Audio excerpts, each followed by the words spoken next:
नमस्कार.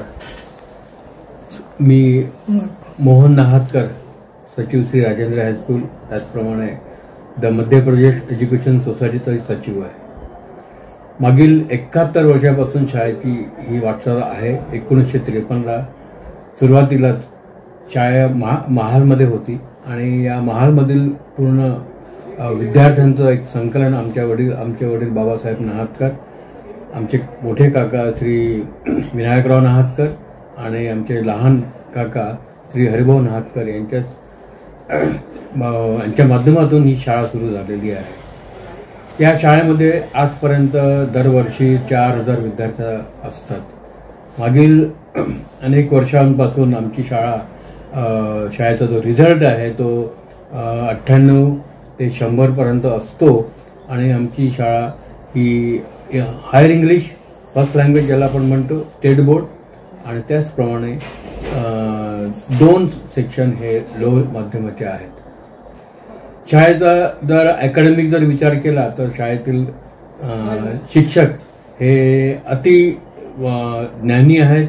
त्यांनी आपला खूप वेळ शाळेच्या विद्यार्थ्यांकडे दिला आहे. म्हणूनच आजही अनेक विद्यार्थी हे इंजिनियर, डॉक्टर, IAS ऑफिसर, मिलिटरीमध्ये सुद्धा आहेत.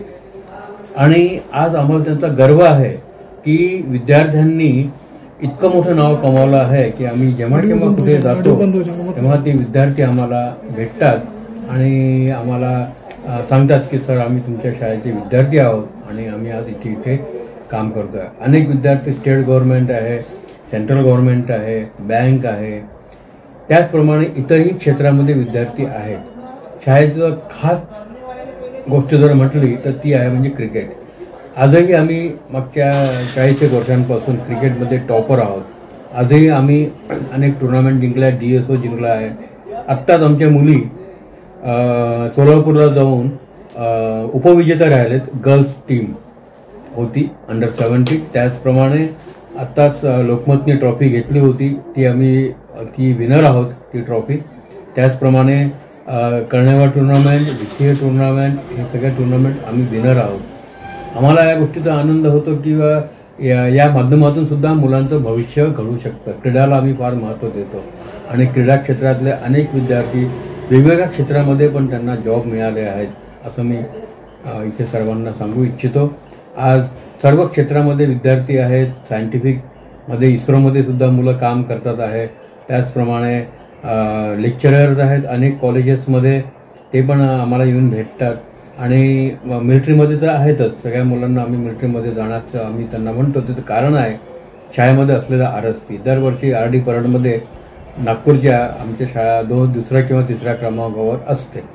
अनेक असे मराठी साहित्यांमध्ये सुद्धा विद्यार्थ्यांनी भाग घेतला आहे. जेव्हा जेव्हा संमेलनं होतात तिथे आम्हाला विद्यार्थ्यांना आम्हाला बोलवलं जातं. आम्हाला आनंद होतो की अनेक मोठमोठे राजकीय पक्षवाले सुद्धा इथे शाळेतून निघून गेले आहेत आणि राजकीय पक्षांचे नेते आहेत. आजूबाजूला अनेक म्हणजे विद्यार्थी घडण्याचं कार्य आणि करिअर तयार करण्याचं काम या शाळेने केलं आहे असं मी सांगू इच्छितो.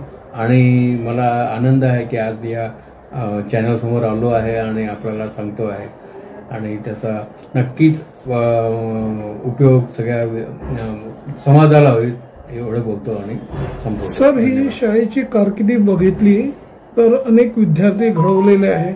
आज पण विद्यार्थी अनेक मोठ्या मोठ्या उच्च पदावर विभूषित आहे जसं आपण सांगितलं त्याप्रमाणे. परंतु ही जी शाळा जी आहे असे जे पालक वर्ग असो किंवा विद्यार्थी वर्ग असो आणि जनमानसमध्ये लोकांना असं वाटतं की ही शाळेच्या आणखीन कायाकल्प झाला पाहिजे, नवी विस्तारित बिल्डिंग बनली पाहिजे. त्याकरिता आपण येथील जे आमदार आहे आणि खासदार आहे त्यांच्यासोबत आपण संपर्क केला का आणि प्रशासकीय मदत मिळणार का, असं काही तुमचा एक विजन आहे, एजंडा आहे का, त्याबद्दल सांगा. हो, यापूर्वी ही शाळाची आमची जी बिल्डिंग आहे ही भोसलेकालीन बिल्डिंग आहे.